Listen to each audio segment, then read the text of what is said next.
Hey everybody, welcome back to the channel. What I wanted to do is a build video for my Templar healer, my PvP Templar healer, and I just want to go through the skills, gear, CP, and give you guys some play styles, how to survive, and some tips and tricks on using this build as a Templar healer. So let's go ahead and get right into that, and we're going to start off with the skills. Right, so as you can see, I've got the resto staff as my front bar and my sword and board as my back bar. So what are we running on both of these? So we're going to start on the sword and board bar. So the sword and board bar is going to be your primary healing bar. It's both defensive and healing in nature. Once you're done on the back bar with the buffs and everything else, you will primarily, especially if you're taking pressure, you're going to be on this bar right here. So to start it off, I've got channeled focus, great ability, great morph of rune focus. A lot of people already know what it does, but this is a great Magicka return and a great defensive skill. Now remember, with the new update, it's going to give you 50% more resist while you're standing, and this really comes into effect when you're getting pressured. Make sure you're standing inside of your channeled focus if you're getting hammered on pretty hard. Next skill is going to be Breath of Life. Now, Breath of Life is my one of two go-to heals. I usually will heal with, or actively heal with, either Healing Springs or Breath of Life. It really depends on the situation and whether you need to burst heal or whether you don't need to burst heal. And that's just experience that's going to come with time, but we're going to go over that a little bit later. The next one on the list is going to be Repentance. Repentance is an amazing skill. One, this is going to give you stamina back. This is especially important while you're being pressured. If your team is dropping bodies, you're going to be able to keep that block up longer. You're going to be able to dodge roll. You're going to be able to break free more often. Also, it's a free heal. As bodies hit the ground, it's a free heal that's great for your Magicka sustain, and it's definitely not a bad heal. It's a pretty powerful heal. But importantly, while you have this slotted, it's going to increase your health, stamina, and magic regen by 10%. That's extremely important and is extremely good to your sustain. Next up, we've got Extended Ritual. Extended Ritual is an amazing skill. I think it's much better than the alternate morph because this one's going to cleanse 5 harmful effects from you. And your allies can synergize it to clear all harmful effects from them. Now this means that you need to relate to your team to do this while you're in the moment, or before a Battlegrounds match starts, or when you get into a raid in Cyrodiil. You need to let them know, hey, make sure to synergize, because this build doesn't run Efficient Purge. I know a lot of healer builds do run Efficient Purge. This one's not, but we'll explain why a little bit later. But Extended Ritual, very good.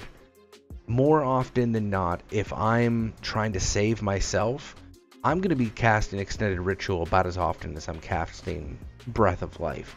With all of the healing debuffs, with all of the poisons to increase your Magicka cost, Extended Ritual is just as vital to your survival as the rest of your healing kit is. Then we have Luminous Shards. Now, Luminous Shards is going to do a lot of things for us here. First off, it's going to be able to get some damage on the board, right? And damage equals ultimate generation. But it also helps out with the group. Being able to do a little bit of AoE damage, especially rolling into another ball, is going to help. Any little bit of damage is going to help. Importantly, slotting it on your bar increases your ability to block more damage, and that's going to come from the Adrix Spear line right here, and that comes from Spear Wall. Block 15% more damage while you have an Adrix Spear ability slotted. This is a fantastic ability, synergizes great with your sword and board bar, and is going to allow you to stay alive long. And for the ultimate, we're going to use Spell Wall. Spell Wall is the morph of the sword and board healing ultimate. This, while I only have it at 1, when it's at Spell Wall 4, it will only cost 100 ultimate. And for 6 seconds, you gain all the benefits of blocking without using any of your stamina. And I'm going to go into a little bit later, not necessarily on rotation, but on tips and tricks to be able to use this along with Mist Form in order to save your stamina for break freeze, or to extend your ability to block longer if you're using something like an immovable potion. Very good for personal survival. This is going to be especially important when you're doing small scale fights in Cyrodiil, when you're doing bigger fights and the enemy Zerg knows that you're the healer and they jump on you. But this really shines in Battlegrounds, because you play a healer, you know it. As soon as they identify you, they're going to jump on you with everything they can. Dropping a Spell Wall to be able to regen your stam, to be able to freely rip off a Resto Staff heavy attack for Magicka, to be able to freely do a lot of things, and not have to worry about burning down your stamina in order to do that, is invaluable. And it's going to go ahead and reflect projectiles. Now on the front bar, we have the Restoration Staff, and this is where I keep a lot of my buffs, a lot of my getaway, and I wouldn't say lighter healing, but a different style of healing. So we're going to start out with number 1 here with Time Freeze. Now I don't see a lot of healers slot Time Freeze, and there's good reason why. It is an expensive ability. At 3700 Magicka, and it's 4 seconds before the stun hits, it doesn't look like it's going to be a skill that you want to run as a healer. You shouldn't be running Time Freeze and thinking that you're going to stun people with it, because more often than not, you're not going to stun people with it. But what you are going to do is frighten them and zone them and make them move. If you're getting pressured by 2-3 melees at once, drop a Time Freeze on top of yourself, and watch them clear out, giving you some breathing room. You're in a battleground and your group is fighting another group and you see the third group rolling up on you guys, drop a time freeze in their path. It's going to give them pause. It's going to make them wait for a second so you can clear up your fight. You're in a Zerg, drop a time freeze in the middle of it and watch their ball scatter, giving your guys the ability to focus down single targets if it's necessary. Drop it in keeps, drop it on flags, drop it in choke points. Next we have entropy. Entropy is pretty self-explanatory. This is going to give you your source of major sorcery on the build, being able to buff your spell damage without having to slam a potion to do it. It's amazing. It's awesome. Its damage and its health regen are negligible at best. You have it so that you gain major sorcery when you use it to attack. Every 20 seconds, cycle it on. Then you don't have to worry about potions. Elusive Mist. Now, as a Templar, we are sorely lacking on mobility. Elusive Mist gives us that mobility in 3 forms. The first is running it its full channel time. Being able to run this like this and run the full channel time, gain that 75% damage reduction, and move at a 30% faster while it's channeled. But the great part about Elusive Mist is that 30% Major Expedition, it doesn't last just during the channel. It gives it to you as a buff for 4 seconds, so you can quickly get in and out of it like this, and you gain that buff right down here. Get that Major Expedition. So number 1 is you can move with it like this, especially defensively, in order to reposition. The other one is if you're trying to catch up and you don't want to burn your stamina, quickly cast it, block to cancel it, and you can run with Major Expedition. The third is you really want to get somewhere fast, do the same thing, block it out, and now you can sprint with Major Expedition up. It's a handy skill. It's great to have. Definitely want it. And it's very defensive, and I'll go through how you can use this defensively instead of blocking to save stamina. Just keep in mind, your Magicka regen gets turned off while this is on, right? Not only while it's channeling, though. Your Magicka regen's turned off. That means if you do a quick hit and block out of it to move faster, you'll still gain your Magicka back. Next up is Rapid Regeneration, and this becomes a flex spot for me. It really depends on the group size. If I'm running small group Cyrodiil or even medium group Cyrodiil, I will run Rapid Regen. If I'm running larger group Cyrodiil, so if I'm at 8+ people, I'm going to be running Siege Shield instead, so that I'm even more supporty. Because at that point, as a healer, I can position myself front, middle, or back and still be good, especially with this build's resistances. But what this will allow me to do is if I'm running mid or back, I'll stay on my resto bar most of the time, and I can give Siege Shield when we're taking down walls. I can give Siege Shield when we're field fighting and the enemy puts up scatter shots and meat bags in order to hit us with it. It becomes a very useful skill. That and cycling Rapid Regen on 10 targets is so time consuming that by the time you're done hitting everybody, the first ones are going to need it refreshed anyways. But it is a great ability, and I definitely run it in battlegrounds and small groups. Lastly, we have Healing Springs, and what can I say about Healing Springs that you probably don't already know? It is a great heal. Just reading it, you summon the Restoring Spirits with your staff, healing you and your allies for 1800 health and an additional 1800 every 1 second for 3 seconds. I mean, we're looking at a 6,000 point heal over 3 seconds, and the first tick hits immediately, and that's very useful. What's more useful is you restore 338 Magicka for each friendly target you hit up to 3. Now at a 3k cost, that brings the cost down to around 2,000. And that's pretty efficient. It's a very efficient heal, far more efficient than Breath of Life. Breath of Life is a very powerful, very bursty heal, but it's not efficient. If you don't have to cast it, don't cast it. Use Healing Springs instead. It's far more efficient, and it's going to get the job done. It's just going to take longer. But the nice part is, with 3-second duration, you can stack this. So at 3 stacks of this on top of each other, somebody's getting that 1800 3 times every second, especially if you continue to stack. And as you can see, they will stack right there, and then that one ends, that one ends, that one ends. So be sure to use that. Healing Springs is a great ability. And finally, our ultimate is going to be Remembrance. So a lot of people are going to run Barrier. Barrier is a very good skill. Barrier is nice because it's an instant cast. It means you can continue healing. Barrier is good for casting it and then ripping off some heavy attacks, just knowing that for that heavy attack and possibly the one following, nobody's probably going to die. And it's going to be very situational whether you choose Remembrance or Barrier. Right now I'm running Remembrance. Remembrance can save. It can not only save a small group, it can not only save yourself, but it can save a raid. Gaining that major protection will save you if you're getting beat on by 2 or 3 people. You can heal, regen your stam and Magicka while you're healing, and it's very hard to kill you.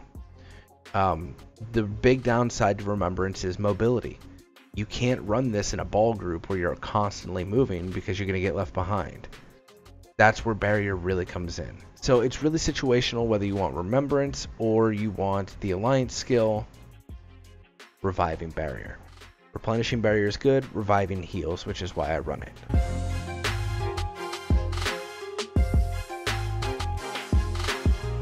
Alright, let's move on to gear. So the gear I run for this set is I'm running 5 pieces of Shacklebreaker, 5 pieces of Transmutation, 1 piece of Pirate Skeleton's Visage, and 1 piece of Lord Warden's Dusk. So I'm running a 5 light 2 heavy set. Now this isn't completely optimized because my heavy pieces are my helmet and my shoulder. So with optimization I would run those as chest and legs. I just haven't had a chance to grind out these 2 pieces here in light. With those there though, my buffed physical resistance will go up above 29,000. I think it touches 30,000 if my math's correct. So we're running 5 light 2 heavy. We've got transmutation rings and necklace, and then we've got transmutation greaves and gloves. Shacklebreaker on the chest, belt, and boots with Shacklebreaker weapons. The enchantments I'm running prismatics on the big pieces, so chest, helmet, greaves, and I'm running max Magicka on everything else, including the shield. I get max Magicka. The weapon enchants, this one is the important run, infused staff with absorb Magicka enchant. This is going to give you back buckets of Magicka. It's going to help. So on a heavy attack, resto heavy attack, I'm going to get back what that gives me, plus passives, plus an additional 461 when the enchant fires. On the sword is defending. I don't have an enchant on it because I don't attack with it. I very rarely need to heavy attack with this in order to get stamina back. But the defending sword is very helpful. Now my point distribution here is for survivability. So I'm going 51 points into Magicka, 13 points into health. That's what's giving me 24.5 thousand max health and 33,000 max Magicka. So what this essentially accomplishes on this build are these stats right here. So these are my unbuffed stats inside of Vivec, CP campaign.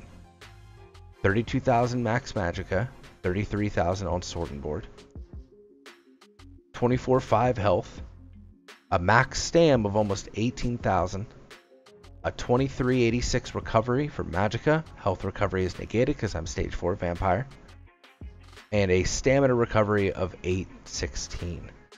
We've got a spell damage of 1638, which goes up to 1960 something with our major sorcery buff. Spell crit of 35.7%. We've got a spell resist of 26,007, and a physical resist of 19,600, with a crit resist of 2286. Now, when we start buffing up, the big thing to note here is you have 3 big buffs to consider. The first is going to be Channeled Focus, the second is going to be Major Sorcery, and the third is going to be Transmutation. Now, with our Transmutation buff up, we have a max on crit resist. So the crit resist max is 3,300 as well. Now, Transmutation up, you see the blue circles around me? That means that the Transmutation has procced. And with Transmutation up, we are right at crit resist cap. Now this is accomplished by running 5 pieces of Impenetrable, which is going to be 4 of these pieces here in my shield are running Impenetrable. The other 3 are running Sturdy.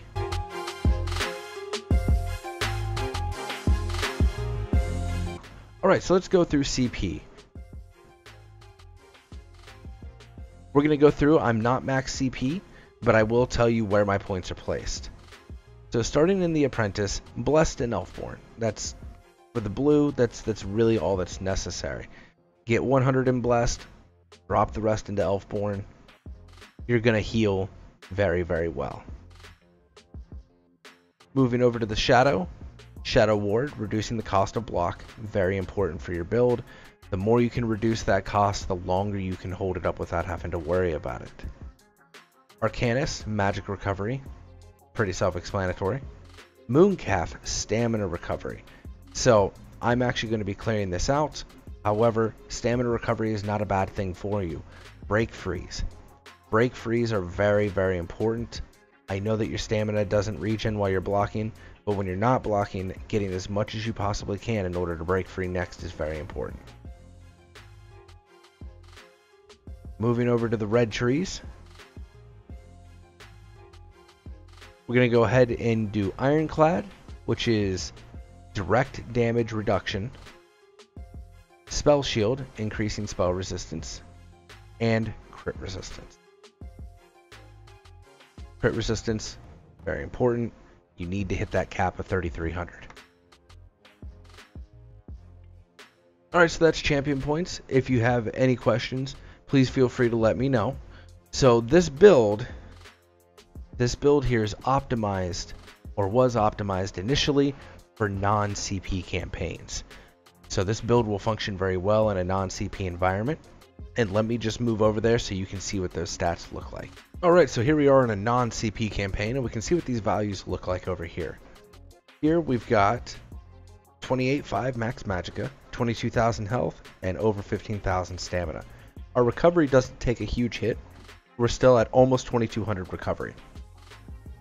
And what's very important about recovery here is, and the reason why I run Channeled Focus, especially in a non-CP campaign, is because it restores 120 Magicka every 0.5 seconds for the duration of the Channeled Focus. That equates to 480 regen, and it also ticks while you're in Elusive Mist. That's very important. Being able to tick while it's in Elusive Mist means you can drop it, Elusive Mist, and keep going. Our spell crit's going to drop down to 23%, but our resistances are going to remain exactly where they are. Except for spell resistance takes a 2k hit because of CP. So this build is optimized for non-CP. It is designed to still be able to survive very well in non-CP. As we can see, our spell resist still almost touches cap. So that's all I have for you guys today. If you have any questions at all, please feel free to address me in the comments below. Find me on Discord, find me in game. My tag is @Ishtharo. I'll put it down in the description so you can add me, talk to me, whatever you want. This is my team support tanky, not a tank, but tanky healer build. Thanks guys. I hope you have a wonderful day.